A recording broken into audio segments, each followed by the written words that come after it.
एक बस्ती मिली जहाँ 70 लोगों का पूरा पूरा एक कबीला रहता था। अब वहाँ का सबसे अजीब बात यह है कि वहाँ पे खाना पक रहा था और औजार भी पड़े हुए थे, लेकिन वहाँ एक भी इंसानों का नामो निशान नहीं मिला। हल्का सा खून का धब्बा दूर तक जाता हुआ और अचानक रुक जाता है, जैसे किसी को उठाकर हवा में खींच लिया गया। कहते हैं उस रात आसमान में एक बड़ी नीली चमक दिखी थी। साइबेरिया में बर्फ के नीचे एक अजीब सी सुरंग मिलती है, जैसे कि मानो वहाँ पे कोई इंसान ने वहाँ सुरंग खोदी थी। जब वैज्ञानिक गुफा के अंदर जाते हैं तो उन्हें हाथों के निशान दिखते हैं। वो हाथ बहुत लंबे थे, उनकी उंगलियां बहुत बड़ी बड़ी थी और सबसे डरावनी बात यह है कि रिकॉर्डिंग में बहुत डरावनी सी धुन कैद होती है जो इंसानी नहीं लगती। स्थानीय लोग कहते हैं ये उन पुरखों की आवाज है जिन्हें धरती ने अपने नीचे छुपा लिया है। वैज्ञानिक जब उन प्राचीन हड्डियों का डीएनए टेस्ट करते हैं, उनमें से कुछ का डीएनए किसी भी ज्ञात मानव प्रजाति से नहीं मिलता। मतलब एक ऐसी अज्ञात नस्ल इसी धरती पर चलती थी जिसके बारे में दुनिया को कुछ नहीं पता। और ये नस्ल नरभक्षी भी नहीं थी, ना ही शिकारी जानवरों ने इन्हें मारा।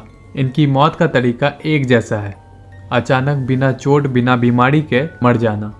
कुछ वैज्ञानिक मानते हैं कि वे मानव अगली सीढ़ी थे, लेकिन वो हमसे पहले ही मिट गए। आखिर क्यों?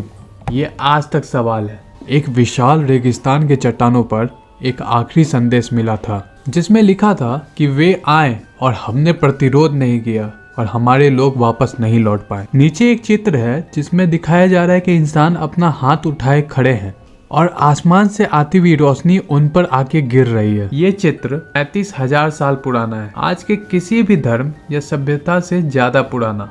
क्या यह असल घटना? क्या किसी ताकत ने इंसानी प्रजातियों को चुन लिया, कुछ को रखा, बाकियों को गायब कर दिया? आज भी वैज्ञानिकों को कुछ इंसानी प्रजातियों के गायब होने के कारण नहीं पता, उनकी मौत का समय नहीं पता, आखिरी दिन क्या हुआ कोई सबूत नहीं।